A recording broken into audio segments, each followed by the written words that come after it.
ఢిల్లీతో రాజీపడి ప్రత్యేక హోదాను కూడా చంద్రబాబు వదిలేశారని విమర్శించారు సీఎం జగన్. బాబును నమ్మి ఓటు వేసినందుకు ఢిల్లీతో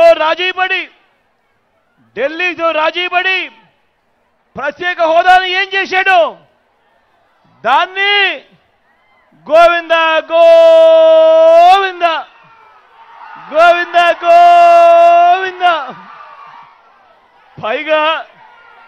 పైగా ప్రత్యేక హోదా ఏమైనా సంజీవినియా అని చెప్పి బరి తెగించి కూడా మాట్లాడాడు ఈ పెద్ద మనిషి. ప్రత్యేక ప్యాకేజీ గోవింద, విభజన హామీలు గోవింద.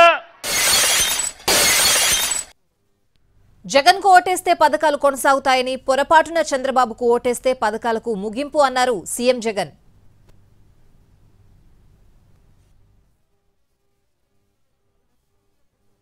ఈ ఎన్నికల్లో జగన్ కు ఓటు వేస్తే పథకాలన్నీ కొనసాగింపు, అదే పొరపాటున చంద్రబాబుకు ఓటు వేస్తే పథకాలన్నీ ముగింపు, మళ్ళీ మోసపోవటమే. ఇది చంద్రబాబు గత చరిత్ర చెప్తా ఉన్న సత్యం.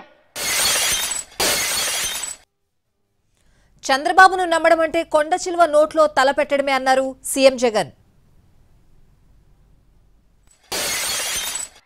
మళ్ళీ మోసం చేసేందుకు సాధ్యం కాని హామీలతో ఇప్పుడు చంద్రబాబు మేనిఫెస్టో ద్వారా చెబుతా ఉన్న సత్యం. ఈ విషయం ప్రతి ఒక్కరూ కూడా గుర్తెరగమని కోరుతా ఉన్నా. బాబును నమ్మటము అనంటే కొండ చిలువ నోట్లో తలకాయ పెట్టడమే అన్నట్టుగా ప్రతి ఒక్కరూ కూడా గుర్తుపెట్టుకోమని కోరుతా ఉన్నా. ఓ బిందెడు పన్నీరు తీసుకువెళ్ళి బూడిదిలో పోస్తే ఏమవుతుంది? ఆ బిందెడు పన్నీరు కాస్త గోవింద గోవింద.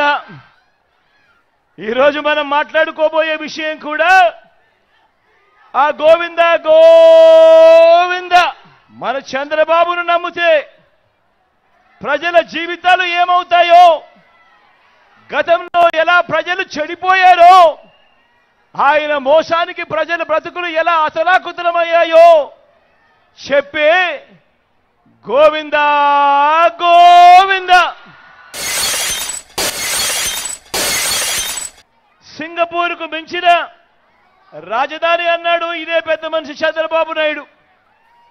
పక్కనే అన్ని హంగులతో కనిపిస్తా ఉన్న వైజాగ్ను వదిలేశాడు.